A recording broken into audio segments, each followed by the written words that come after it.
আসসালামু আলাইকুম। আশা করি সবাই ইনশাল্লাহ ভালো আছেন। আমরা গত ক্লাসে লেকচার 5 যেটা ছিল ওখানে ভেক্টরের উপাংশে বিভাজন এটা পড়তেছিলাম। তো আজকে সেটার কন্টিনিউয়েশন, যে ভেক্টরের যে উপাংশ আছে এই উপাংশে বিভাজনের আরও কিছু প্রয়োগ ইনশাল্লাহ আমরা আজকে দেখব। তাহলে চলেন শুরু করা যাক। একেবারে প্র্যাকটিক্যাল একটা কোশ্চেন দিয়ে শুরু করব, যেটা অনুধাবনমূলক প্রশ্ন হিসেবে অনেক বেশি আসে।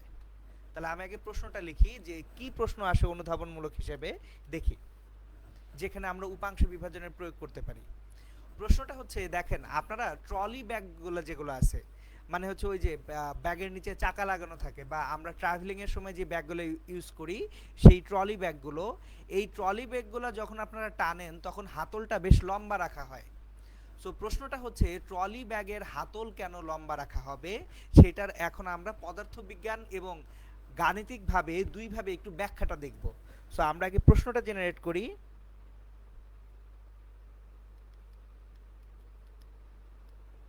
ট্রলি ব্যাগের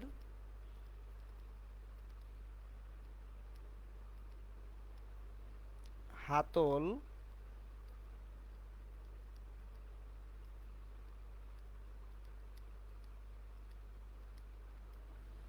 লম্বা রাখা হয় কেন?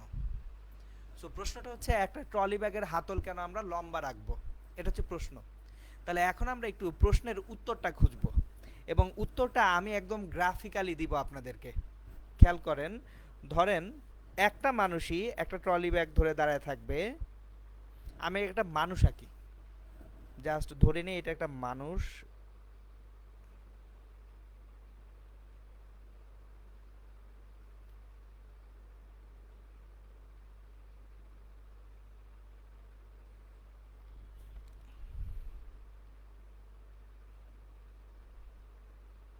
বুঝলেই হলো এটা একটা মানুষ, খালি বুঝেন তাহলেই হবে ইনশাল্লাহ। সো এটা একটা মানুষ। তো মানুষটাকে আমি দুইবার আঁকবো।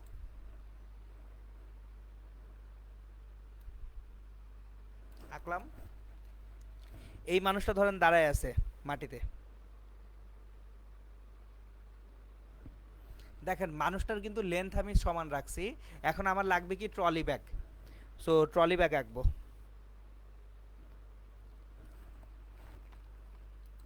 এর একটু ডান দিকে সরাই। ওমা, মানুষের শরীর দেখে দ্বিখণ্ডিত হয়ে যায়, খুব খারাপ কথা। সো যে ডান দিকে সরিয়ে দিলাম। এখন আমার আঁকতে হবে কি ট্রলি ব্যাগ। সো ধরেন একবার একটা ট্রলি ব্যাগ আঁকি। এই ট্রলি ব্যাগের হাতলটা ছোট,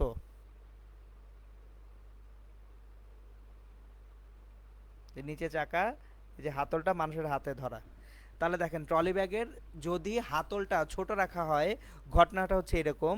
আর এই একই ট্রলি ব্যাগ আমি আরেকবার আঁকবো এখানে, কিন্তু হাতলটা একটু লম্বা করে রাখবো। সেম ট্রলি ব্যাগটা আমি আঁকতেছি এখানে, বাট হাতলটা কি রাখতেছি, লম্বা রাখতেছি। একবার ছোট হাতল রাখলাম, একবার লম্বা হাতল রাখলাম। তাহলে যখন ছোট হাতল রাখছি তখন এখানকার উৎপন্ন কোণ যদি θ1 হয়, যখন বড় হাতল রাখতেছি তখন উৎপন্ন কোণ θ2। সো জিনিসটা খেয়াল করি, আমাদের যে সক্ষমতা, আমরা মানুষ হিসেবে যে সক্ষমতা আছে। আচ্ছা, হৃদিকা সিনথিয়া হৃদ, সাউন্ডটা একটু কম শোনা যাইতেছে। সাউন্ড তো কম শোনা যাওয়ার কোনো তেমন যৌক্তিক কারণ আমার মানে হচ্ছে আমি দেখতে পাচ্ছি না। দাঁড়ান, তারপর আমি একটু চেক করে দেখতেছি।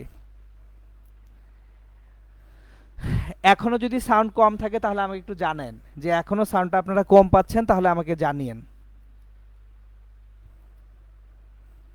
ওকে, দেখেন আমার তাহলে ট্রলি ব্যাগটার হাতল যদি ছোট রাখি, অ্যাঙ্গেলটা θ1, হাতল বড় করলে অ্যাঙ্গেলটা কি হচ্ছে, θ2 হচ্ছে। এখন আমাদের যেহেতু সক্ষমতা সমান, বল যেটা আমরা দিব সেই বলটা কিন্তু একই বল। সো আপনি একই বল দিচ্ছেন, এফ মানের একটা বল, দেখেন এফ মানের একটা বল দিয়ে আপনি টানতেছেন। কিন্তু ট্রলিটা সামনের দিকে যাবে কেন? এই এফ বলের একটা উপাংশের জন্য। কোন উপাংশের জন্য? অবশ্যই অনুভূমিক উপাংশের জন্য ট্রলিটা সামনে যাবে। তাহলে আমরা যদি এখন এই যে দেখেন বাম দিকের সিনারিওতে প্রথম চিত্রের যে এফ বলটা আছে, অ্যাঙ্গেলটা θ1, তাহলে অনুভূমিক বরাবর মাটি বরাবর যে উপাংশ সেটা হচ্ছে f cos θ1। আর ডানে ট্রলি ব্যাগটার হাতল লম্বা রাখলে দেখেন সে একটু কাত হয়ে গেছে, যত লম্বা হাতল করব তত অ্যাকচুয়ালি জিনিসটাকে কাত করা যাবে, অ্যাঙ্গেলটা তত কমে আসবে, এটা হচ্ছে θ2।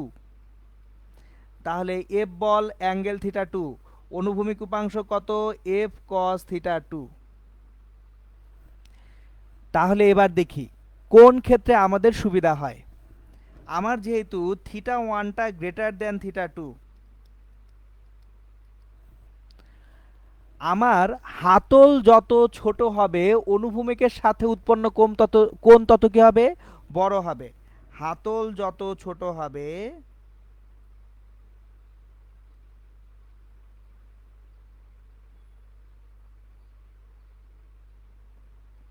অনুভূমিকের সাথে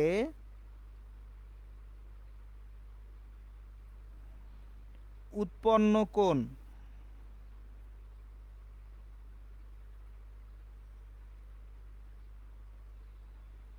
তত বড় হবে। তাহলে কোণ যদি বড় হয়, এখন একটা জিনিস খেয়াল করি, এইটা একটু কেয়ারফুলি খেয়াল করব আমরা, যে কোণের সঙ্গে অ্যাকচুয়ালি এই অনুভূমিক উপাংশের সম্পর্কটা কি, এটা একটু আপনাদেরকে বুঝিয়ে নেই। দেখেন, আমি দুইটা ট্রায়াঙ্গেল আঁকবো, এটা একটা ট্রায়াঙ্গেল, এটা আর একটা ট্রায়াঙ্গেল। খেয়াল করেন আমি দুইটা ট্রায়াঙ্গেল আঁকছি, এটা হচ্ছে F.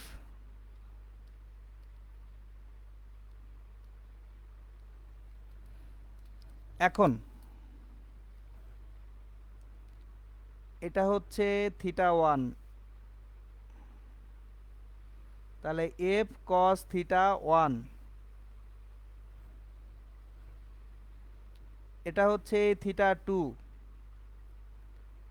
f cos θ2।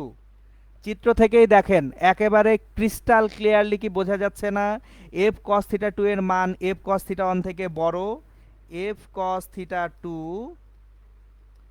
Is greater than f cos θ1। ওই যে দেখেন ডানের চিত্র থেকে কিন্তু একদম ক্রিস্টাল ক্লিয়ার যে f cos θ2টা বড় কার তুলনায়, f cos θ1 এর তুলনায়। তাহলে আমার হাতল যত বড় হবে অনুভূমিক বরাবর বলের উপাংশ তত বড় হয়ে ট্রলি ব্যাগ টানা সহজ হবে। তাহলে আমরা লিখব হাতল যত বড় হবে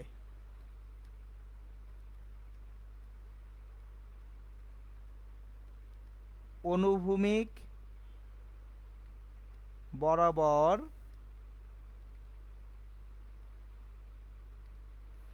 বলের উপাংশ তত বড় হবে ও ট্রলি ব্যাগ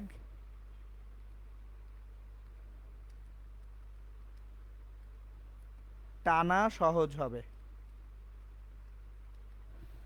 এবং অলওয়েজ খেয়াল রাখবেন থিটা এর মান যদি বাড়ে সেক্ষেত্রে কস থিটা এর মান কমে। আবার রিপিট করতেছি, থিটা এর মান কোণের মান যত বাড়বে কস থিটা এর মান তত কমবে। এটা গেল আমাদের আজকের উপাংশের আরেকটা সিনারিও। এখন আসেন এই চ্যাপ্টার থেকে, ভেক্টর চ্যাপ্টার থেকে সবচেয়ে বেশি ম্যাথ আসে হচ্ছে নদী এবং নৌকা সংক্রান্ত ম্যাথে।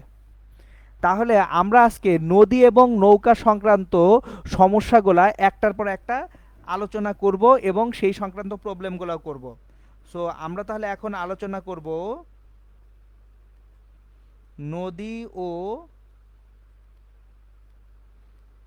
নৌকা সংক্রান্ত সমস্যাবলী।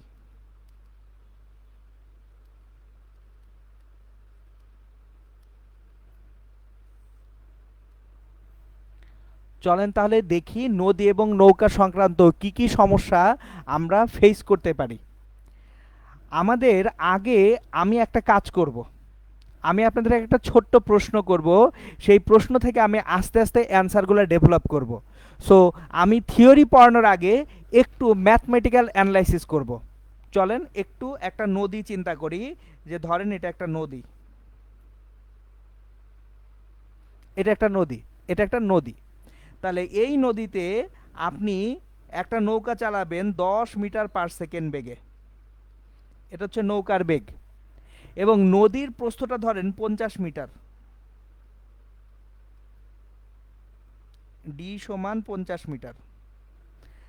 তাহলে আমাদের নদীর প্রস্থটা 50 মিটার এবং নৌকা চালাচ্ছেন কত বেগে? 10 মিটার/সেকেন্ড বেগে। এখন একটা শব্দ আমরা জেনে নিব, নদীতে অনেক সময় এই প্রশ্নগুলোয় বলা হয় শান্ত নদী। নদী আবার শান্ত, ইহা কি জিনিস? শান্ত নদী বলতে বোঝায় স্রোতহীন নদী। তাহলে আমরা যদি কোথাও শান্ত নদী কথাটা দেখি,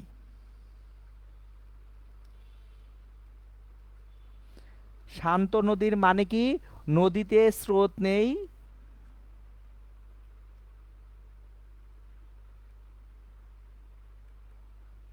বা স্রোতের বেগ শূন্য।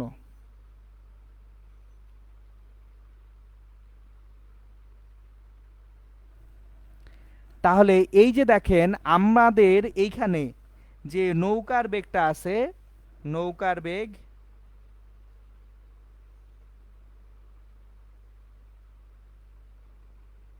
ইউ সমান 10 মিটার/সেকেন্ড।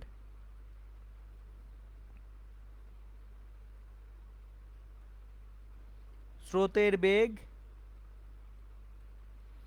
ভি সমান 0 মিটার/সেকেন্ড। কারণ আপাতত আমরা শান্ত নদী, স্রোতহীন নদীতে নিয়ে কাজ করব, তারপর আমরা স্রোত নিয়ে আসব। এখন তাহলে টাইম টি, নদী পার হতে আমার সময় লাগবে টি সমান ডি বাই ইউ। ডিটা কত? 50, ইউটা কত? 10, তাহলে 50/10, 5 সেকেন্ড। দেখেন স্রোতহীন একটা নদীতে সোজাসুজি নদীটা পার হতে আপনার সময় লাগছিল কত? 5 সেকেন্ড। ঠিক আছে, এখন দেখি, ধরেন এই নদীতে স্রোত চলে আসলো, আমার এই সেম নদীতে আমি কি নিয়ে আসবো? একটা স্রোত নিয়ে আসবো। তাহলে নদীটা সেম, এটা জাস্ট কপি করি। সেম নদীতে এখন ধরেন স্রোত চলে আসে, একটা স্রোত চলে আসছে।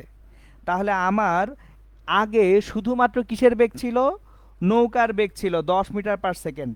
তাহলে আগে ইউ ছিল 10 মিটার/সেকেন্ড।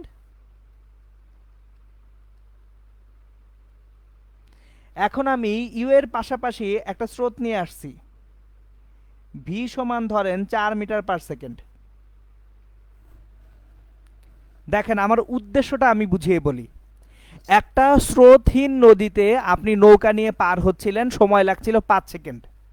এখন ওই একই নদীতে স্রোত চলে আসলে নদীটা পার হতে আপনার কত সময় লাগবে সেটা আমি বের করতে চাই। তাহলে এখন কয়টা ভেক্টর আছে? 2টা ভেক্টর। তাহলে একই বিন্দুতে একই সাথে যদি 2টা ভেক্টর কাজ করে, সামান্তরিক সূত্র অনুযায়ী লব্ধি ভেক্টর সামান্তরিকের কর্ণ বরাবর কাজ করবে। এই যে দেখেন এখানে একটা সামান্তরিক, মানে এটা তো একটা আয়তক্ষেত্র হয়ে গেছে। তাহলে লব্ধি ভেক্টর হচ্ছে সামান্তরিকের কি বরাবর কাজ করছে? কর্ণ বরাবর কাজ করছে। তাহলে এখন যে লব্ধি ভেক্টরটা আছে, এই লব্ধি ভেক্টরটা হচ্ছে ডব্লিউ। ইউ আর ভি এর লব্ধি কত হবে? ডব্লিউ হবে। এবং লব্ধি ভেক্টরটা ধরেন এখানে থিটা কোণ উৎপন্ন করছে কার সঙ্গে? ভি এর দিকের সাথে। এখন আমরা তাহলে যে কাজটুকু করব সেটা হচ্ছে লব্ধি যে বেগটা, সেই লব্ধি বেগ ডব্লিউ ইকুয়ালস টু কি হচ্ছে? √ইউ² প্লাস ভি²। এটা হচ্ছে আমাদের লব্ধি বেগ। তাহলে ইউ² মানে 10² ভি² কত? 4²। আচ্ছা কজ আলফা কোথায় গেল? প্রশ্নটা করতেই পারেন যে 2uv কজ আলফা কোথায় গেল সামান্তরিক সূত্র অনুযায়ী? দেখেন এখানে আলফার মানটা কত? 90 ডিগ্রি। যেহেতু ইউ এবং ভি পরস্পর 90 ডিগ্রি কোণে আছে, আমরা ডিরেক্টলি পিথাগোরাস ব্যবহার করেও লব্ধিটা এখানে বের করে ফেলতে পারতেছি। তাহলে ডাব্লিউ সমান √ইউ² প্লাস ভি² থেকে আমরা যেটা পাচ্ছি √116, মানে হচ্ছে 10.77। এটা হচ্ছে আমাদের লব্ধি বেগ। ওকে, এখন দেখেন ধরেন আপনি যাত্রা শুরু করছেন এ বিন্দু থেকে, এ বিন্দু থেকে আপনি গেছেন সি বিন্দু পর্যন্ত। এই বিন্দু থেকে কোন পর্যন্ত গেছেন? সি বিন্দু পর্যন্ত। এখন আপনার যে এই যে ট্যান থিটা, এই ট্যান থিটার মান কত? Tan theta equals two, tan theta এর মান কিভাবে পাবো? এখানে লম্ব উপাংশ কত 10 আর ভূমি বরাবর উপাংশ কত 4, তাহলে ট্যান থিটা সমান লম্ব বাই ভূমি 10/4 পাচ্ছি আমরা। তাহলে এখান থেকে থিটা এর যে মানটা পাবো সেটা আসবে 68.198 ডিগ্রি। ওকে, এইটুকু বুঝতে আশা করি কারো কোনো কষ্ট হওয়ার কথা না। এখন দেখেন আমার উদ্দেশ্য হচ্ছে নদী পার হতে কত সময় লাগবে সেটা বের করা, নদী পার হতে কত সময় লাগবে সেটা বের করা। এখন আপনি নদী পার হচ্ছেন কি বরাবর?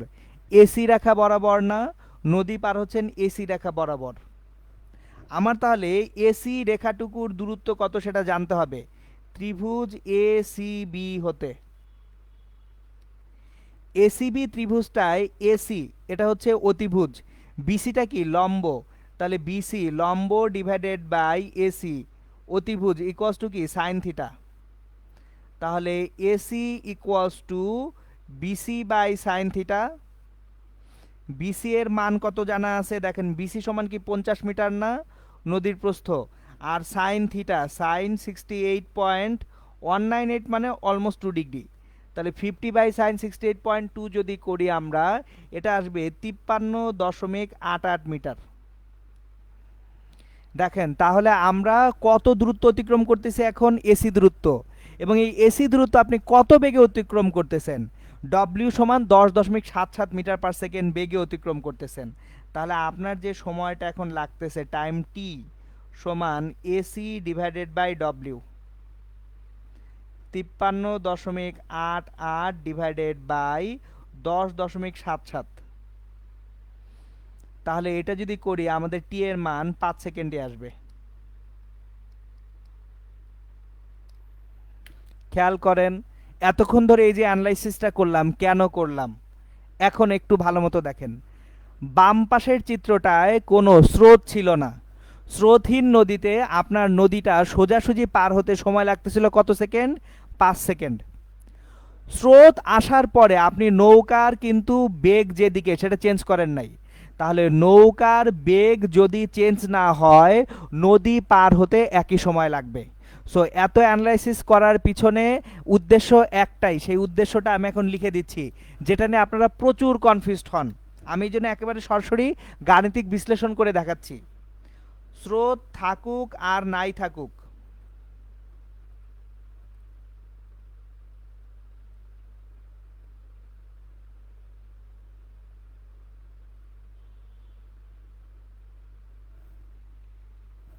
সাঁতারু বা নৌকার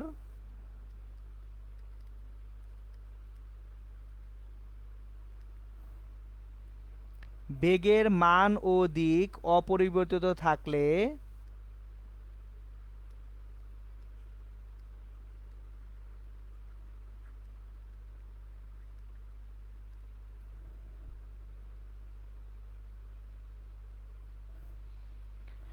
নদী পার হতে একই সময় লাগবে।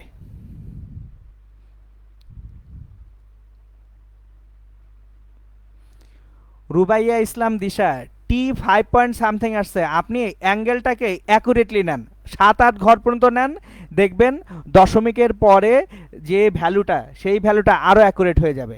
আমি তো এখানে দশমিকের পরে এই যে দেখেন অ্যাঙ্গেলটা থিটা এর যে মানটা আমি 68.198কে অ্যাপ্রক্সিমেট করে 68.2 ধরছি, আপনি 10-12 ঘর পর্যন্ত ক্যালকুলেট করে দেখেন 5.000 সামথিং হওয়া ছাড়া অন্য কিছু হবে না।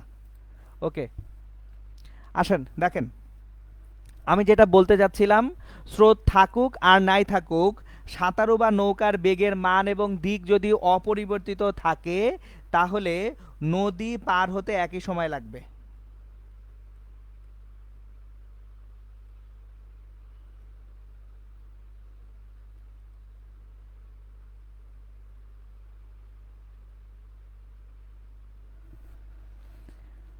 এই কথাটাকে আমরা আরেকবার দেখব। আমি এই যে স্টেটমেন্টটুকু আছে এই স্টেটমেন্টটুকু আপনাদেরকে আরো একটা ম্যাথমেটিক্যাল অ্যানালাইসিস দিয়ে দেখাবো। দেখেন, নদী পার হওয়ার সাথে স্রোতের বেগের কোনো ভূমিকা নাই, এটা মাথায় ঢুকায় ফেলেন, আস্তে আস্তে বুঝবেন সব, আগে মাথায় এটা নেন। নদী পার হওয়ার সাথে স্রোতের বেগের কোনো ভূমিকা নেই। নদী পার হবার সাথে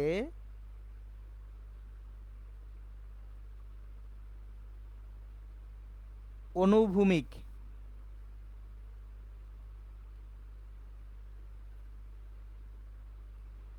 স্রোতের বেগের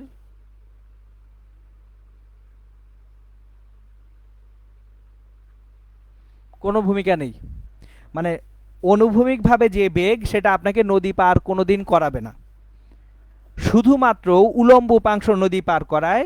সেখানে আমি একটু পরে আসব। তার আগে আমি আরেকটা অ্যানালাইসিস এখন আপনাদেরকে দেখাবো, আরও একটা অ্যানালাইসিস আমি করাবো আপনাদেরকে। দেখেন, ধরেন একটা নদী, আবারও 50 মিটার প্রস্থের একটা নদী। এই নদীর প্রস্থ হচ্ছে 50 মিটার।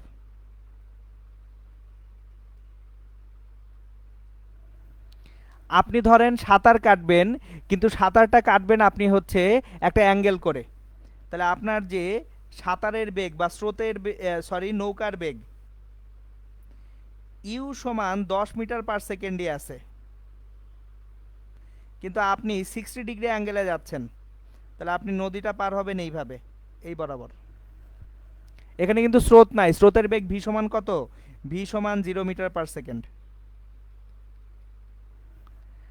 তাহলে আমরা যদি এই চিত্রে কনসিডার করি, এটা এ বিন্দু, এটা বি বিন্দু, এটা সি বিন্দু। দেখেন আপনি নদীটা পার হচ্ছেন কি বরাবর? এ বি বরাবর। কত বেগে? 10 মিটার পার সেকেন্ড বেগে। তাহলে এই স্রোতহীন নদীতে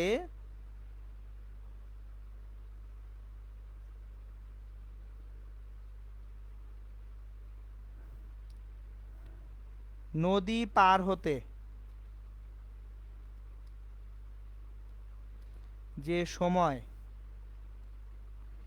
টি সমান হচ্ছে এ বি বরাবর যাচ্ছি, A B divided by you. তাহলে আমার কি লাগবে? প্রথমে এ বি এর মান লাগবে, আর ইউ কত? 10 মিটার পার সেকেন্ড। তাহলে এখন দেখি ত্রিভুজ এ বি সি হতে এই বিসিটা হচ্ছে আমার লম্ব, BC divided by A B sine 60 degree. তাহলে A B equals to BC divided by sine 60 degree. তাহলে বিসিকে সাইন 60 ডিগ্রি দিয়ে ভাগ করব, মানে 50কে সাইন 60 ডিগ্রি দিয়ে ভাগ করলে আসবে 57.73 মিটার। তাহলে এবি হচ্ছে 57.73, ইউটা কত? 10। তাহলে দেখেন 5.773 সেকেন্ড। এই যে খেয়াল করেন, আপনার একই নদী আছে, 50 মিটার প্রস্থের নদী। আমি নৌকার বেগ পরিবর্তন করি নাই, শুধুমাত্র অ্যাঙ্গেল চেঞ্জ করছি। আগে যাচ্ছিলাম 90 ডিগ্রি অ্যাঙ্গেলে, এখন চেঞ্জ করে দিলাম কত অ্যাঙ্গেলে নিয়ে আসলাম? 60 ডিগ্রি অ্যাঙ্গেলে। সঙ্গে সঙ্গে দেখেন সময় চেঞ্জ হয়ে গেছে। তার মানে নৌকার বেগ যদি পরিবর্তিত হয়, নদী পার হতে যে সময় আছে সেটাও কি হবে? পরিবর্তিত হয়ে যাবে। এখন এই সিনারিওতে যদি আমি স্রোতের বেগ নিয়ে আসি, আমি এই সিনারিওটাতে কি করব? একটা স্রোতের বেগ নিয়ে আসব, তখন কি হয় সেটা দেখব। তাহলে চলেন আমরা এই সিনারিওতে একটা স্রোতের বেগ নিয়ে আসব। সো ডায়াগ্রামটা যেটা ছিল, আমরা ডায়াগ্রামটা আবার আঁকবো।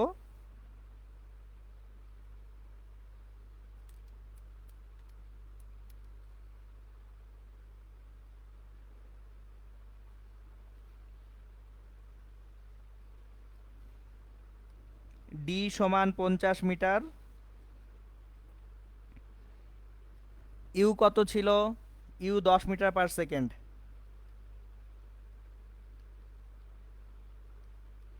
কত কোণে? 60 ডিগ্রি কোণে। এখন ধরেন একটা ভি নিয়ে আসলাম, ভি হচ্ছে 4 মিটার পার সেকেন্ড। তাহলে 60 ডিগ্রি কোণে নৌকাটা যাত্রা করতেছিল। আমি এখন একটা স্রোত নিয়ে আসছি, স্রোতটা কত? 4 মিটার পার সেকেন্ডের স্রোত। দেখেন আপনাদের সূত্র পড়ানোর আগে আমি অঙ্ক করায় ফেলতেছি সব। আপনারা এক গাঁটটির সূত্র মুখস্থ করে তারপর অঙ্ক করতে যে হাবুডুবু খান। আমি শুরুতে আপনাদেরকে অঙ্ক করায় দিচ্ছি যে অ্যাকচুয়ালি কিভাবে কি সলভ করবেন, সিম্পল। এখন দেখেন, আপনার যদি একই সাথে নৌকা এবং স্রোত দুইটা বেগ থাকে, নৌকাটা সরবে কি বেগে? লব্ধি বেগে। তাহলে এখন লব্ধি বেগে যে সামান্তরিকের কর্ণ বরাবর গেল লব্ধি বেগটা, লব্ধি বেগ যাবে কি সামান্তরিকের কর্ণ বরাবর। তাহলে আমার এখানে ডব্লিউ বা যে লব্ধি বেগটা আছে, চলেন ডব্লিউটা আগে বের করি। W equals to root over U square plus V square plus 2uv cos alpha. তাহলে ইউ স্কোয়ার মানে 10 স্কোয়ার, ভি স্কোয়ার মানে 4 square plus 2 into 10 into 4 into cos আলফাটা কত 60 ডিগ্রি। তাহলে ডব্লিউর যে মানটা বের হবে সেটা আসবে 12.489 মিটার পার সেকেন্ড। তাহলে আমার যদি একই সাথে স্রোত এবং নৌকার বেগ একসাথে থাকে, তখন আমার নৌকাটার লব্ধি বেগ হচ্ছে 12.489 মিটার পার সেকেন্ড। খুবই ভালো কথা। এখন নৌকাটা যখন নদী পার হলো, এখন কি সে আর 60 ডিগ্রিতে পার হচ্ছে, নাকি সে একটা পরিবর্তিত কোণ থিটাতে নৌকা পার হচ্ছে, নদীটা পার হচ্ছে? তাহলে নদীটা এখন নৌকা পার হবে থিটা কোণে। তাহলে এই থিটা কোণের মান বের করি, ট্যান থিটা। কার সঙ্গে উৎপন্ন কোণ? ভি এর সঙ্গে। তাহলে ভি 4 প্লাস ইউ কত 10, নিচে কজ আর উপরে কি সাইন। এটা সামান্তরিক সূত্রে ভালো মতো আপনাদেরকে শিখিয়েছি। তাহলে এখান থেকে ট্যান থিটা এর মান যেটা আসবে, tan theta equals to 10 sine 60 degree. Sine 60 ডিগ্রির মান √3/2 divided by 4 plus 10 into cos 60 ডিগ্রির মান হাফ। তাহলে থিটা এর মানটা যদি আমরা বের করি এখান থেকে ক্যালকুলেট করে, থিটা এর মানটা আসবে 43.89 ডিগ্রি। আপনি থিটা পেয়ে গেছেন। এবার দেখেন তাহলে নদী পার হতে কত সময় লাগতেছে সেটা আমরা বের করি। আবারও এইটা হচ্ছে আমার তাহলে এ, এটা এখন বি প্রাইম, এটা এখন সি প্রাইম। তাহলে নদী পার হতে সময় টি সমান হচ্ছে A B prime divided by W. এখন এ বি প্রাইমের মান কত? দেখেন A B prime equals to হবে B prime C prime divided by sine theta. তাহলে বি প্রাইম সি প্রাইম এটা কত? বি প্রাইম সি প্রাইম এটা হচ্ছে 50 metre. Sine theta, sine 43.89 degree যদি করি, এটার ভ্যালু আসবে 0.693। তাহলে দূরত্বটা আসবে 72.15 মিটার। তাহলে এ বি প্রাইম 72.15, ডব্লিউটা হচ্ছে 12.489। কত সেকেন্ড আসে ক্যালকুলেট করলে? এটা 5.77 সেকেন্ডে আসবে। তাহলে খেয়াল করেন, আমি যদি নৌকার বেগ চেঞ্জ না করি, মাইন্ড ইট, আমি কিন্তু ইউ সমান 10 মিটার পার সেকেন্ড এখানেও আছে, এখানেও এর মান কত আছে 10 মিটার পার সেকেন্ড। ইউটা 60 ডিগ্রি কোণে আছে, এখানে ইউটা কত কোণে আছে 60 ডিগ্রি কোণেই ছিল। সুতরাং যতক্ষণ পর্যন্ত নৌকার বেগ চেঞ্জ না হবে ততক্ষণ পর্যন্ত নদী পার হতে কি সময় লাগবে? সমান সময় লাগবে। সো এই যে কথাটা বললাম, নদী পার হবার সাথে অনুভূমিক স্রোতের বেগের ভূমিকা নেই, এই জিনিসটাই আমরা এস্টাবলিশ করলাম। এবং আপনারা অলরেডি দুইটা ম্যাথ করে ফেলছেন, এখন একটু পরে শুধু সূত্র শিখাবো আপনাদেরকে। চলেন এবার আরও একটা ম্যাথমেটিক্যাল অ্যানালাইসিস আপনাদেরকে আমি দেখাবো। খেয়াল করেন, এটা একটু মনোযোগ দিয়ে খেয়াল করবেন। আমি আপনাদেরকে একেবারে প্রতি সেকেন্ডে কিভাবে নদীটা পার হয় সেটা দেখা আর একটা অ্যানালাইসিস এখন আপনাদেরকে দেখিয়ে দিব। ধরেন এটা হচ্ছে আপনাদের নদীটা, এই নদীটা হচ্ছে 50 মিটার দৈর্ঘ্যের। অ্যাকচুয়ালি 50 মিটার দৈর্ঘ্যের না, 50 মিটার প্রস্থের। নদীটা 50 মিটার প্রস্থের। একটা নৌকা যেতে পারে 10 মিটার পার সেকেন্ড বেগে। তাহলে ইউ সমান 10 মিটার পার সেকেন্ড।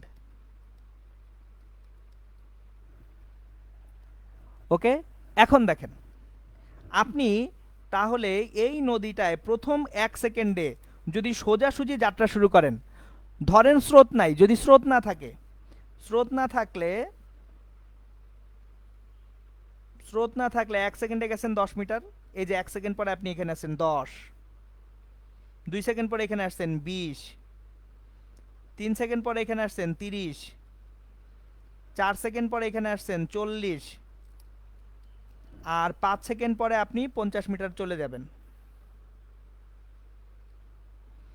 5 সেকেন্ড পরে আপনি এখানে আসছেন 50। সো এই যে দেখেন আপনি এইভাবে অ্যাকচুয়ালি 5 সেকেন্ড সময় নদীটা পার হচ্ছেন। তাহলে 1 সেকেন্ড পরে আপনার নৌকাটা কই আসছে, এখানে, এটা 1 সেকেন্ড। 2 সেকেন্ড পরে এখানে, 3 সেকেন্ড পরে এখানে, 4 সেকেন্ড পরে এখানে, 5 সেকেন্ড পরে এইভাবে এখানে, এইভাবে আপনি নদীটা পার হয়ে গেছেন। ওকে, এখন দেখেন যদি একটা স্রোত আসে, ধরেন একটা স্রোত আসছে,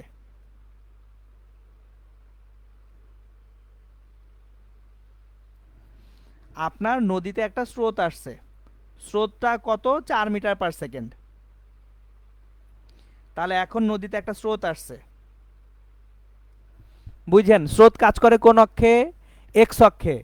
নৌকার বেগ কাজ করে কোন অক্ষে, ওয়াই অক্ষে। তাহলে নৌকার বেগ এইদিকে। তাহলে 1 সেকেন্ডে নৌকার বেগ আপনাকে 10 মিটার ওয়াই অক্ষে টানবে, আর এই 1 সেকেন্ডে স্রোত আপনাকে এক্স অক্ষে কয় মিটার টানবে, 4 মিটার টানবে। তাহলে 1 সেকেন্ডে আপনি এখন সরে যাবেন কি এই বরাবর না? তাহলে 1 সেকেন্ড পর আপনি এখন কোথায় আসবেন, এইখানে আসলেন, এটা 1 সেকেন্ড।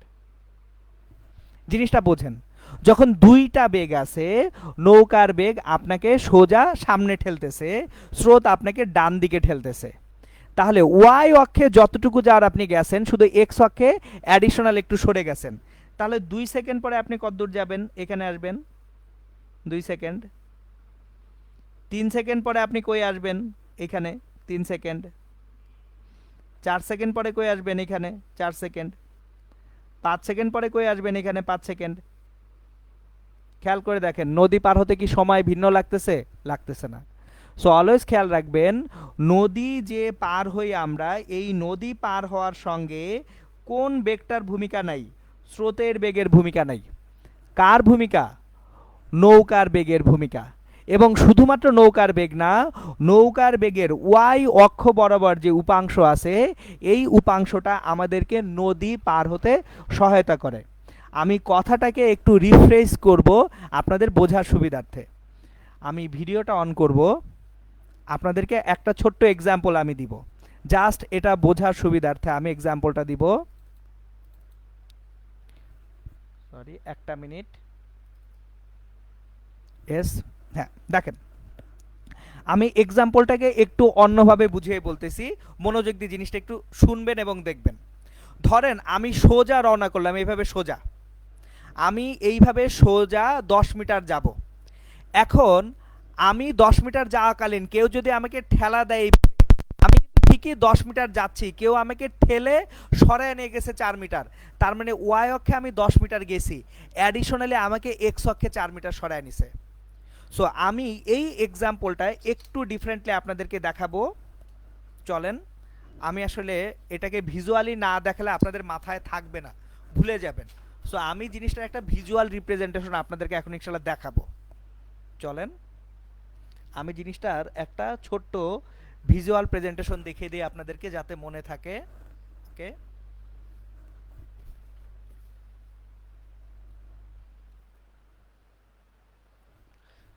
দেখেন এটা একটা সারফেস, এই যে একটা সারফেস আছে, আমি এই সারফেসের উপরে একটা ছোট্ট জিনিস রাখবো, রেখে দেখাবো, সবাই সারফেসটা ক্লিয়ারলি দেখতে পাওয়ার কথা, যে এই সারফেসটার উপরে একটা বস্তুর গতি কিভাবে চেঞ্জ হয় সেটা দেখব। ওকে, এখন এই সারফেসের উপরে আমি ধরেন কোনো একটা অবজেক্ট, একটা নৌকা, এটা ধরেন আমার নৌকাটা, এটা সারফেসের উপরে নৌকাটা। তাহলে নৌকাটা এখন ধরেন হাঁটি হাঁটি পা পা করে নদী পার হবে। 1 সেকেন্ডে সে এখানে গেল, 2 সেকেন্ডে এখানে গেল, 3 সেকেন্ড এখানে গেল, 4 সেকেন্ড এখানে গেল। তাহলে নৌকাটা নদী পার হচ্ছে 1 2 3 4 5, 5 সেকেন্ডে নদী পার হচ্ছে নৌকাটা, কোনো স্রোত নাই। এখন যদি স্রোত আসে, এই নৌকাটার উপরে আমি একটা স্রোত নিয়ে আসব। স্রোত আনলে দেখেন আমি এখন জিনিসটাকে এইভাবে বলি, আমি নৌকাটাকে এখানে রাখতেছি, এটা হচ্ছে নৌকার বেগ। এই যে দেখেন এটা নৌকার বেগ। নৌকাকে আমি ঠেলবো কোন অক্ষে? সোজা ওয়াই অক্ষে। ওয়াই অক্ষে নৌকাটাকে আমি ঠেলতেছি, এটা হচ্ছে নৌকা। আর এই দিক থেকে ধরেন ডান দিক থেকে স্রোত আসবে, যেটা হচ্ছে স্রোত। স্রোতটাকে কোন দিকে সরাবে? এক্স অক্ষ বরাবর সরানোর চেষ্টা করবে। এখন এই বস্তুটা লব্ধি এর কারণে, লব্ধি দেখেন একটা হচ্ছে এই বরাবর, এটা হচ্ছে কার বেগ? নৌকার বেগ। আর আরেকটা হচ্ছে এই বরাবর, কার বেগ? স্রোতের বেগ। তাহলে সে কি সামন্তরিকের কর্ণ বরাবর লব্ধি বেগে সরে যাবে না? কিন্তু তাতে ওয়াই অক্ষ বরাবর তার যে অতিক্রান্ত দূরত্ব সেটা তো চেঞ্জ হচ্ছে না। সো জিনিসটা একটু বোঝেন, আমি আপনাদেরকে অন্য একটা এক্সাম্পল দেই তাহলে বুঝবেন। ধরেন আমি কোনো একটা জায়গায় আছি, কোনো একটা রুমে আছি, আমার রুমটাতেই আমি যদি রুমের এক প্রান্ত থেকে আরেক প্রান্তে যেতে চাই, দেখেন আমি রুমের এক প্রান্ত থেকে আরেক প্রান্তে যেতে চাই, আমাকে এইভাবে হাঁটতে হবে। এখন আমি যদি এইভাবে না হেঁটে এইভাবে হাঁটি, রুমের এক প্রান্ত থেকে আরেক প্রান্তে যেতে পারবো? জাস্ট নর্মালি কোশ্চেনটা আগে মাথায় সিনারিওটা নেন, মানে ভেক্টর উপাংশ বোঝার জন্য এগুলো খুব জরুরি। আমি রুমের এক প্রান্ত থেকে আরেক প্রান্তে যেতে চাই, এই যে আমার যে স্ক্রিনটা আছে এই স্ক্রিনের প্যারালালি আমি হাঁটতে চাই, তাহলে আমি স্ক্রিনটাকে ক্রস করতে চাইলে আমাকে যাইতে হবে এইভাবে। তাহলে স্ক্রিনটা আমাকে ক্রস করবে কে? এই যে এই উপাংশটা। কিন্তু আমি যদি এইভাবে থাকি, এইভাবে হাঁটতেছি, সারাদিন এইভাবে হাঁটলেও স্ক্রিনটাকে ক্রস করতে পারবো? পারবো না। তাহলে নদী যদি আমাকে পার হতে হয়, নদীটা আমাকে পার করাবে কোন উপাংশ? নদীর প্রস্থ বরাবর উপাংশ আমাকে নদী পার করাবে।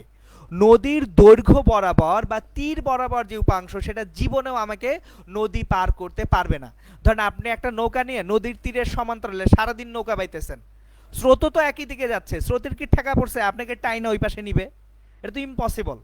সুতরাং অলওয়েজ খেয়াল রাখবেন, নদী পার করায় কোন উপাংশ? উলম্ব উপাংশ। এটা মাথার মধ্যে গেঁথে নেন। নদী পার করবে কোন উপাংশ? উলম্ব উপাংশ। সকল ম্যাথ আমরা শুধুমাত্র এই একটা কনসেপ্ট দিয়ে করতে পারবো। সো এতক্ষণ ধরে আপনাদেরকে যা ডেভেলপমেন্ট আমি করাইছি সব এইটা বোঝানোর জন্য যে একটা নদী পার হতে স্রোতের বেগ যেটা অনুভূমিকভাবে আছে তার কোনো কন্ট্রিবিউশন বা ভূমিকা নাই। নদী পার করায় কোন উপাংশ? উলম্ব উপাংশ। সো চলেন এখন আমরা আবার স্লাইডে ফেরত যাই, সেখানে আমি জিনিসপত্রগুলো গুছিয়ে লিখতে শুরু করি।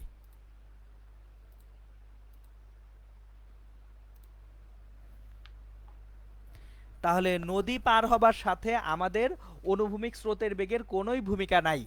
এখন তাহলে কিছু কথাবার্তা আমি বলে দিচ্ছি যেগুলো খুব ইম্পর্টেন্ট, যেগুলো না পারলে ম্যাথে যেয়ে পরে হচ্ছে আপনারা বলেন যে ম্যাথ করতে পারতেছি না প্রশ্ন দেখে। এক নাম্বার হচ্ছে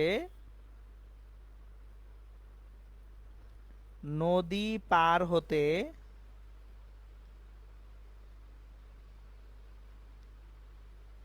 সাহায্য করে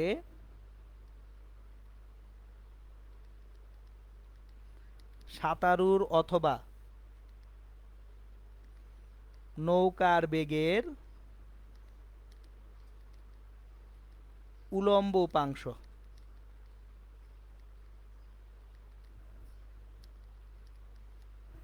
এটা হচ্ছে এক নাম্বার পয়েন্ট। আর অনুভূমিক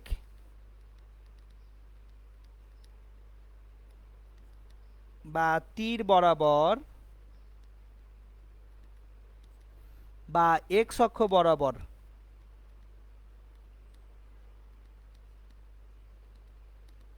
যে উপাংশটা আমরা পাচ্ছি, এই উপাংশ নদী পার হতে কোনোই সাহায্য করে না।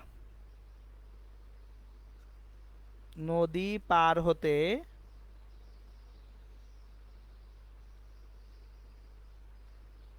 সাহায্য করে না।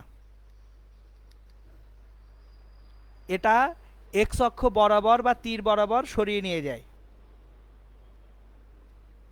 এক্স অক্ষ বরাবর বা তীর বরাবর নৌকাটাকে সরিয়ে নিয়ে যায়।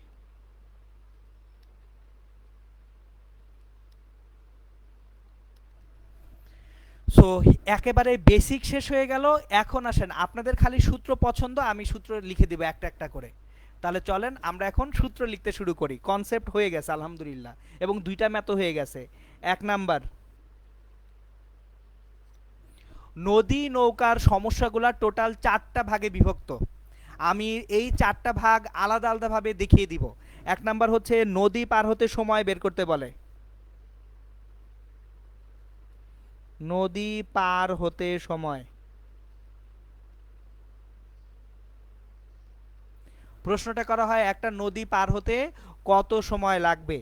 এখন আমি সাধারণত পুরো ভেক্টর চ্যাপ্টার যখন পড়াবো, নদী নৌকার বেলায় কনভেনশন বা চিহ্ন যেটা আমি ব্যবহার করি সেটা আমি লিখে দিচ্ছি। দেখেন এক এক বই এক একভাবে কনভেনশনগুলো ইউজ করে, কিন্তু আমি যেটা কনভেনিয়েন্ট, যেটা মনে রাখা সহজ, সেটাই আপনাদেরকে ডেভেলপ করে দিব। ডি হচ্ছে নদীর প্রস্থ, ভিটা হচ্ছে স্রোতের বেগ, ইউটা হচ্ছে নৌকার বেগ, আলফা হচ্ছে স্রোতের বেগ এবং নৌকার বেগের মধ্যবর্তী কোণ। তাহলে মনে করি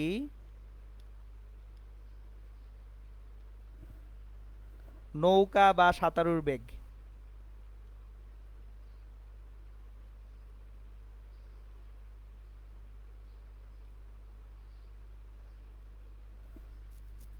ইউ,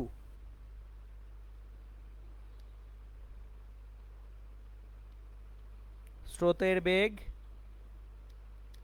ভি, এবং নৌকা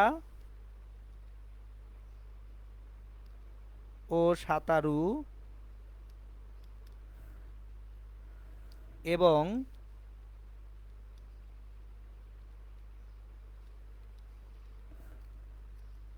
স্রোতের বেগের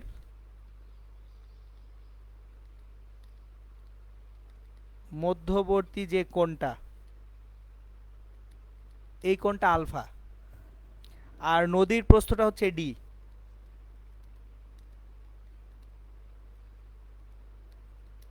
সো আমি যতগুলো থিওরি লিখব এই জিনিসগুলো কনস্ট্যান্ট। ইউ হচ্ছে নৌকার বেগ বা সাঁতারুর বেগ, ভি হচ্ছে স্রোতের বেগ, আলফা কি নৌকার বেগ এবং স্রোতের বেগের মধ্যবর্তী কোণ, আর ডিটা হচ্ছে নদীর প্রস্থ। এখন একটা জিনিস খেয়াল করেন, আমি একটু আগেই বলে ফেলছি, নদী পার হবার সাথে অনুভূমিক স্রোতের বেগের কোনো ভূমিকা নাই। আর লিখে দিছি নদী পার হতে সাহায্য করে সাঁতারুর বা নৌকার বেগের কোন উপাংশ, উলম্ব উপাংশ। তাহলে এইখানে ইউ এর যে উলম্ব উপাংশ সেটা আপনাকে নদী পার করাবে। তাহলে ইউ এর উলম্ব উপাংশ, ইউ এর অনুভূমিক উপাংশ কোনটা,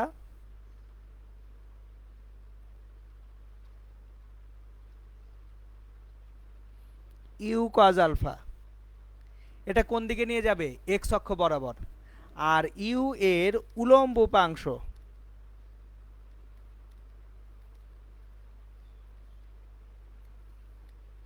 ইউ সাইন আলফা, এটা আপনার নদী ক্রস করাবে। তাহলে নদী পার হতে যে সময় লাগবে,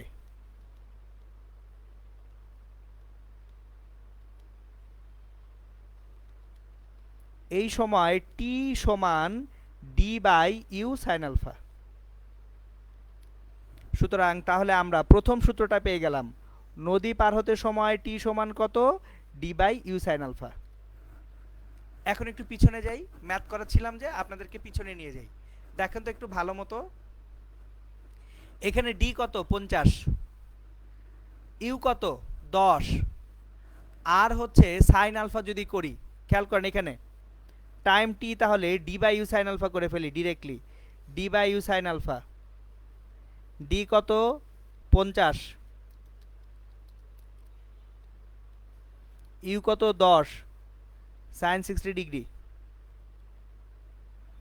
তাহলে 50 divided by 10 sine 60 degree, 50 divided by 10 divided by sine 60, দেখেন কত আসে, 5.773 আসবে। সো সূত্র না জেনে অঙ্ক করছিলাম, এখন সূত্র জানলাম, অ্যাপ্লাই করে দেখলাম, অ্যান্সারে কোনো রকম ভিন্নতা আসার সম্ভাবনা নাই। ওকে, আসেন। তাহলে এটা গেল এক, নদী পার হতে সময়, 1 নাম্বার টাইপ। 2 নাম্বার টাইপ, এখন এই টাইমটাকে যদি মিনিমাম করতে চাই, যে সময়টা আছে এই সময়টাকে আমি মিনিমাম করতে চাই, মানে ন্যূনতম সময়ে যদি আমরা নদী পার হতে চাই তখন কি করব? তাহলে 2 নাম্বার টাইপটা হচ্ছে মিনিমাম টাইম বা ন্যূনতম সময়ে নদী পার হতে চাইলে।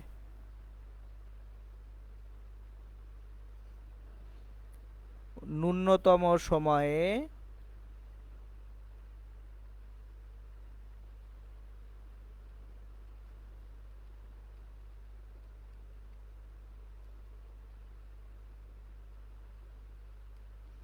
নদী পার হতে চাইলে, তাহলে এটা হচ্ছে minimum time to cross the river.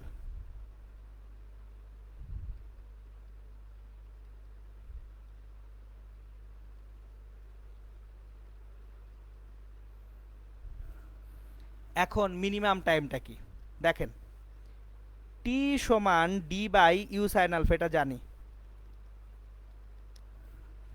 এখন একটা জিনিস খেয়াল করেন, আপনি কি চাইলেই ডি এর মান চেঞ্জ করতে পারবেন? ডি নদীর প্রস্থ, ভাইয়া নদীকে একটু চাপাইয়া দিলাম, পসিবল না। ইউ, ইউ হচ্ছে আপনার সক্ষমতা, ইউ এর মানটা চেঞ্জ হবে না, ইউ এর মান একই থাকবে। তাহলে শুধুমাত্র আলফা চেঞ্জ করা যায়। তাহলে আমি টি এর মান সর্বনিম্ন হবে কখন? সাইন আলফা এর মান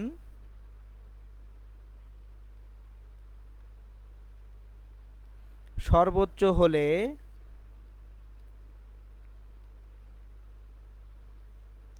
টি এর মান সর্বনিম্ন হবে। টাইম টিটা মিনিমাম হবে যদি সাইন আলফার মানটা ম্যাক্সিমাম হয়। তাহলে টি মিনিমাম ডি বাই ইউ কখন? যখন সাইন আলফা সর্বোচ্চ মানে 1 বা আলফা সমান কত হয়? 90 ডিগ্রি হয়। তাহলে এই যে দেখেন এখান থেকে অলরেডি এই অ্যানালাইসিস আপনাদেরকে দেখাইছি। একটু পিছনে যাই, তাকান।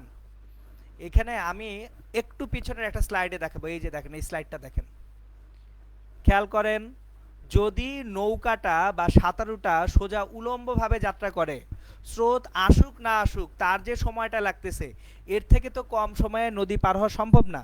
দেখেন 50 মিটারের একটা নদী, আপনার বেগ 10 মিটার পার সেকেন্ড, 5 সেকেন্ডের কমে কি নদী পার হওয়া সম্ভব? সম্ভব না। তাহলে নদী পার হওয়ার জন্য যে মিনিমাম টাইমটা, এই মিনিমাম টাইমটা কত? 5 সেকেন্ড। এবং সেটা কোথা থেকে আসতেছে? আপনার উলম্ব উপাংশ থেকে আসতেছে। ওইটাই কিন্তু এখানে আসলো। দেখেন সাইন আলফার মান সর্বোচ্চ হবে তখন টি এর মানটা সর্বনিম্ন হবে। দ্যাট মিন্স যদি 90 ডিগ্রি বা উলম্বভাবে যাত্রা করেন সেক্ষেত্রে নদী পার হতে ন্যূনতম সময় লাগবে। তাহলে উলম্বভাবে যাত্রা করলে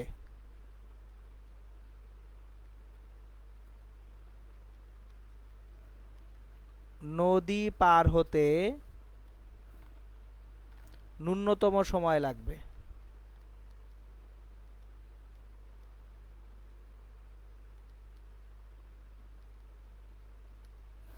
গেল 2টা টাইপ।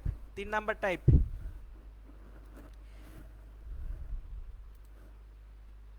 ওমা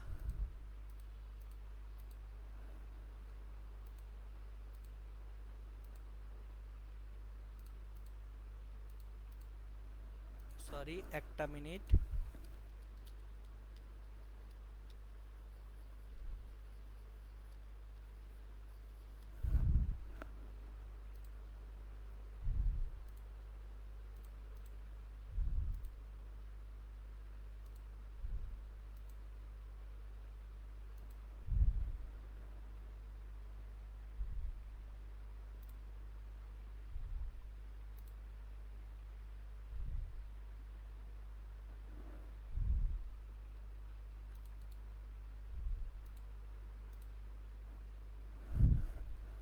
ওকে,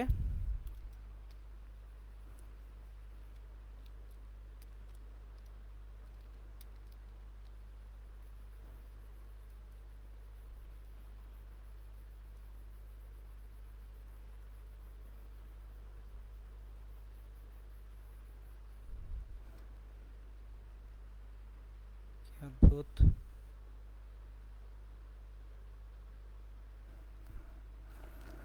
একটা মিনিট।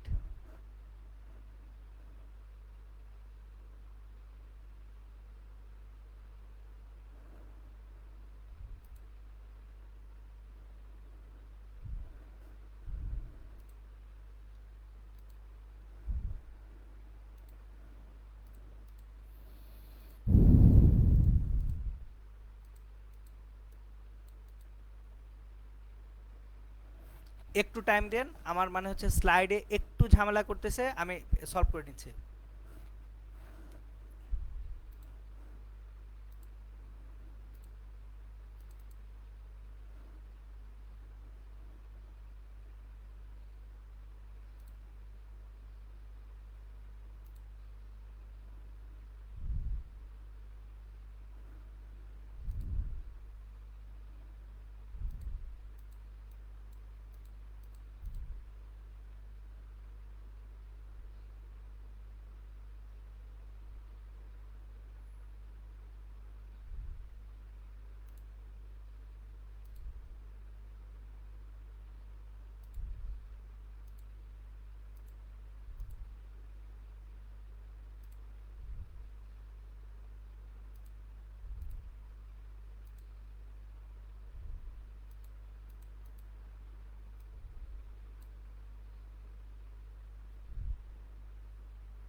আচ্ছা, সরি, আমার স্লাইডগুলো ঝামেলা দেওয়ার কারণে আপনাদেরকে একটু ডিলে করাতে হচ্ছে।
ওকে,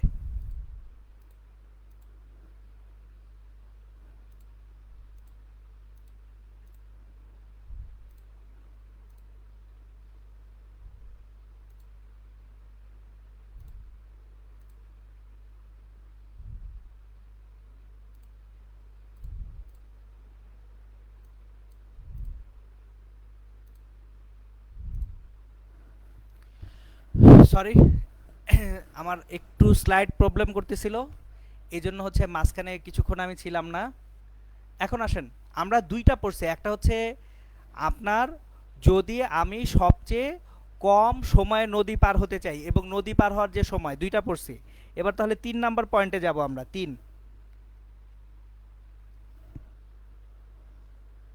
3 হচ্ছে ন্যূনতম পথে বা সোজাসুজি যদি নদী পার হতে চাই, একটা নদী আমরা মিনিমাম পাথ, ন্যূনতম পথ বা সোজাসুজি নদী পার হতে চাইলে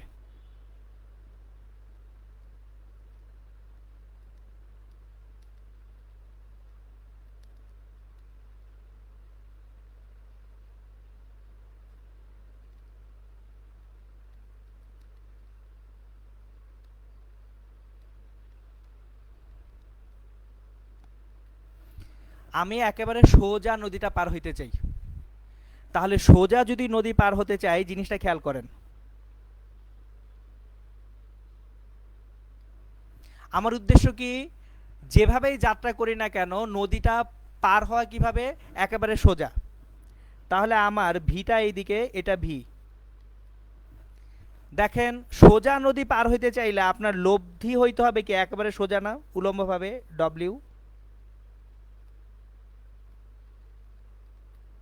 আপনি যদি সোজাসুজি নদী পার হইতে চান, তাহলে যে লব্ধি বেগটা আছে, আমরা তো লব্ধি বেগ অনুযায়ী নদী অতিক্রম করব। তাহলে সোজাসুজি পার হতে চাইলে আমার লব্ধি বেগটা কি হতে হবে, লব্ধি বেগটা হতে হবে একেবারে লম্ব বরাবর। তাহলে ইউ থাকবে কোন দিকে, ইউ থাকবে এইদিকে, এটা ইউ। আর ইউ এবং ভি এর মাঝখানের যে কোণ আলফা, এই যে আলফাটা কিরকম হবে সেটা দেখব। আমি ডায়াগ্রামটাকে একটু বড় করে আঁকি আপনাদের বোঝার সুবিধার্থে, আমি ডায়াগ্রামটাকে একটু বড় করে আঁকি। এটা হচ্ছে ভি, আমার ইউ এমন ভাবে থাকতে হবে যাতে লব্ধি বেগ ডব্লিউটা একেবারে সোজা উলম্ব বরাবর থাকে, ডব্লিউ। সুতরাং ইউ যদি এটা হয় আমার,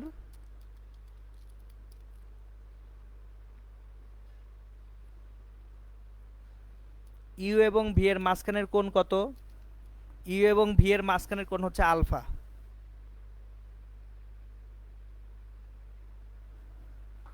ইউ এবং ভি এর মাঝখানের কোণ আলফা। আর আপনার লব্ধিটা ভি এর সঙ্গে কত ডিগ্রি কোণ উৎপন্ন করতেছে, 90 ডিগ্রি কোণ উৎপন্ন করতেছে।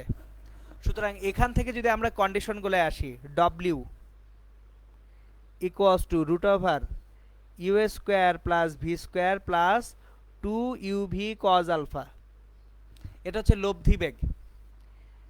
এখন দেখেন, আমরা যদি সোজাসুজি নদী পার হতে চাই,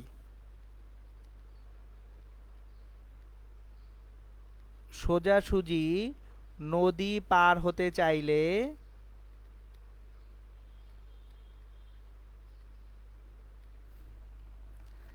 ইউ ও ভি এর যে লব্ধি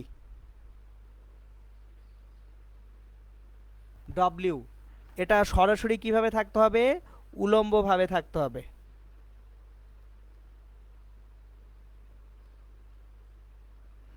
তাহলে উলম্বভাবে থাকলে ডব্লিউটা ভি এর দিকের সাথে এক্স্যাক্ট 90 ডিগ্রি কোণ তৈরি করবে।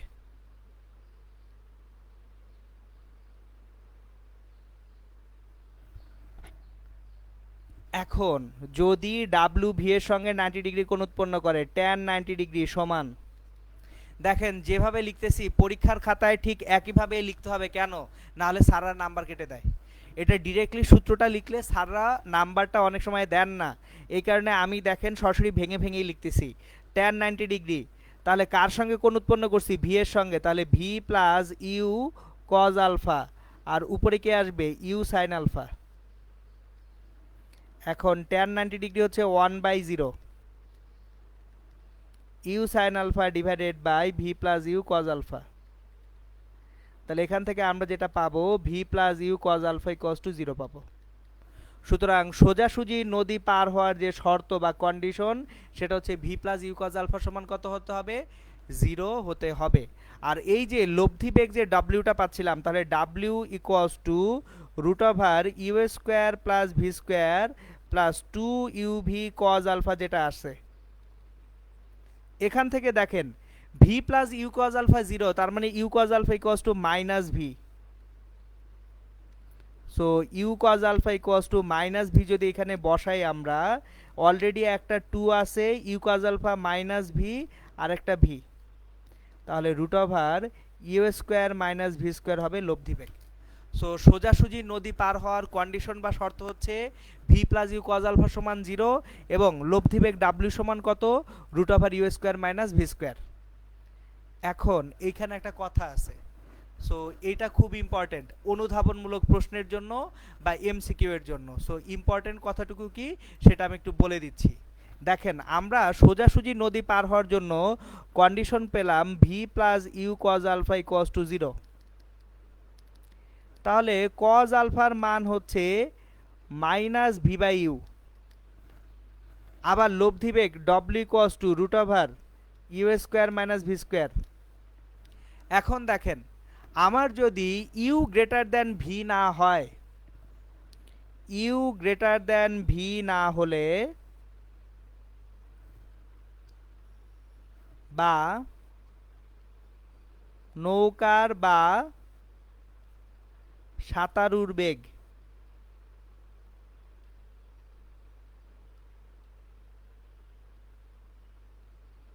স্রোতের বেগের চেয়ে বেশি না হলে,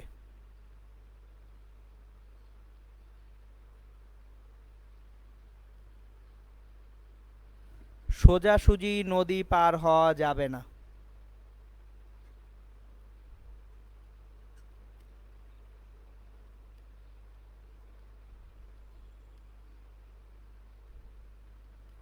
খেয়াল করেন তাহলে সোজাসুজি নদী পার হওয়ার জন্য একটা শর্ত কি, নৌকার বেগ বা সাঁতারুর বেগ স্রোতের বেগ থেকে কি হতে হবে, অবশ্যই বেশি হতে হবে।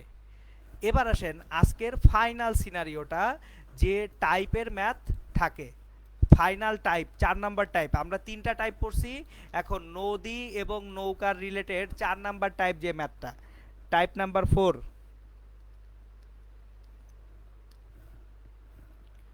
নদীর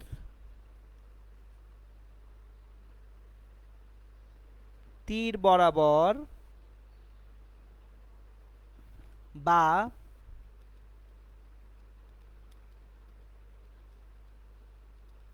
পার বরাবর বা এক্স অক্ষ বরাবর অতিক্রান্ত অনুভূমিক দূরত্ব।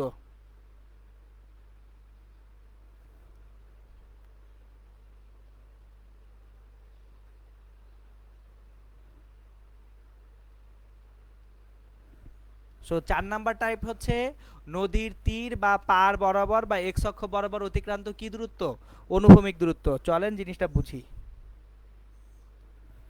ধরেন আপনি যাত্রা শুরু করছেন ইউ বেগে,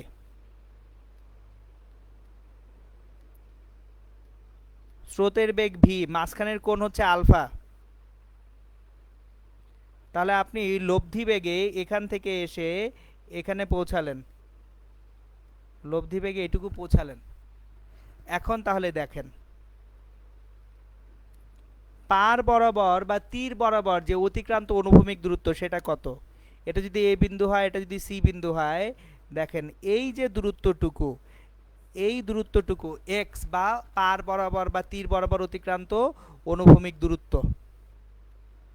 তাহলে আমাকে এখন বের করতে হবে এই এক্স এর মানটা কত। খেয়াল করেন আমি এখন কোন দিকে যাচ্ছি, নদীর তীর বা পার বরাবর। তীর বরাবর কয়টা বেগ আছে, একটা হচ্ছে স্রোতের বেগ ভি, আর নৌকা বা সাঁতারুর বেগের অনুভূমিক উপাংশ ইউ কজ আলফাও কি তীর বরাবর আছে না, তাহলে অতিক্রান্ত অনুভূমিক দূরত্ব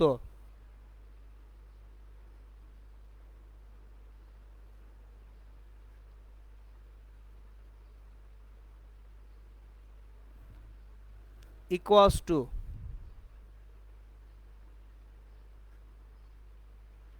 অনুভূমিক বেগ ইন্টু নদী পার হতে যে সময় লাগবে।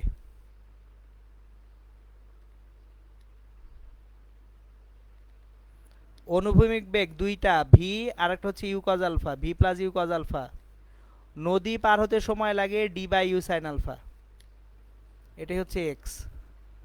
সুতরাং এই যে দেখেন নদী এবং নৌকা রিলেটেড, তাহলে কয়টা প্রবলেম থাকতেছে আমাদের, টোটাল কয়টা টাইপ হচ্ছে, 4টা টাইপ। চারটা টাইপকে আমরা তাহলে একটু সময় নিয়ে রিক্যাপ করে ফেলি। মানে আজকে যে চারটা টাইপ পড়লাম, চারটা টাইপকে আমি একবারে লিখে দেই। তাহলে টাইপ 1,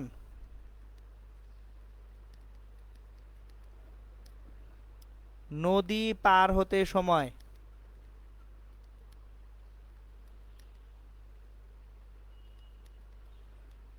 টি সমান D by U sine alpha. Type 2,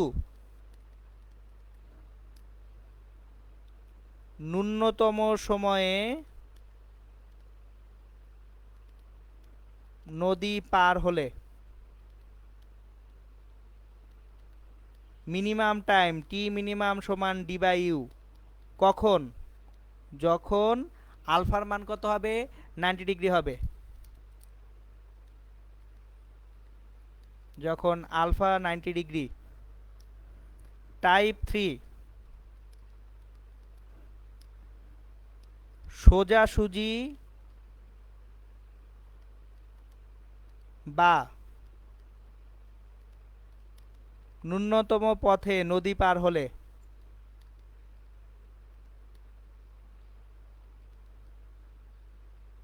condition কি? V plus U cos alpha equals to 0। লব্ধি বেগ ডাব্লিউ সমান root over U square minus V square. এবং ফাইনালি টাইপ 4,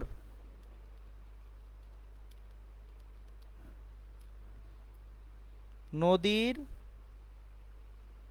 তীর বরাবর বা নদীর পার বরাবর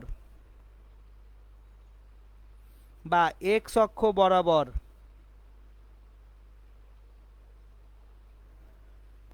অতিক্রান্ত অনুভূমিক দূরত্ব।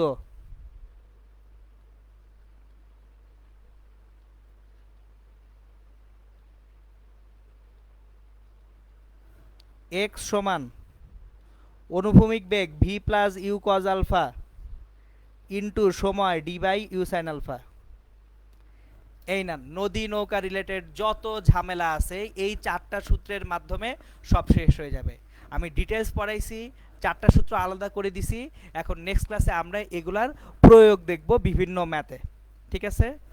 ক্লাসের মাঝখানে টেকনিক্যাল ঝামেলার জন্য আন্তরিকভাবে দুঃখিত, কিছু করার ছিল না, বুঝলাম না কেন এটা হলো। ওকে, তাহলে আমি স্লাইডগুলো সব দিয়ে দিব পিডিএফ আকারে। এখন একটা ছোট্ট ঘোষণা, বিশেষ ঘোষণা, বিশেষ বিজ্ঞপ্তি। সো বিশেষ বিজ্ঞপ্তিটা কি সেটা আমি বলে দিচ্ছি। আপনাদের জন্য একটা বিশেষ বিজ্ঞপ্তি আছে। বিশেষ বিজ্ঞপ্তিটা হচ্ছে এই যে আপনাদের ক্লাস শেষে যে লেকচারের স্লাইডগুলো আছে বা জুমের লিংক আছে, এইটা আমি শেয়ার করার জন্য একটা মেসেঞ্জার গ্রুপ খুলব। মানে শুধুমাত্র আপনাদের ক্লাসের ডকুমেন্টস, মানে যেগুলো পিডিএফ আছে, তারপর হচ্ছে আমি তো আবার অধ্যায় শেষে প্র্যাকটিসের জন্য লেকচার শিটও দিব, বা হচ্ছে যখন পরীক্ষা হবে সব কিছুর জন্য আমি একটা মেসেঞ্জার গ্রুপ খুলব। তাহলে ওই মেসেঞ্জার গ্রুপে আপনি কিভাবে অ্যাড হবেন? কিচ্ছু করতে হবে না। আপনি শুধুমাত্র আমার যে ফেসবুক আইডি আছে, যে আইডি থেকে আমি ক্লাস নেই, আমি ফেসবুকের যে আইডি থেকে ক্লাস নেই, ফেসবুক গ্রুপে যে আইডি থেকে আমি লাইভে আসি, ওই আইডিতে নক দিবেন। কি লিখে নক দিবেন? নক দিবেন হচ্ছে, আমি লিখে দেই কমেন্ট বক্সে, ফিজিক্স এইচএসসি 2022। আপনারা আমাকে ফিজিক্স এইচএসসি 2022 এটা লিখে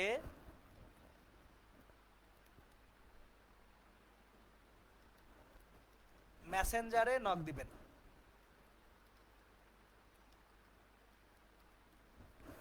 তাহলে আমি কি করব? গ্রুপে অ্যাড করে নিব।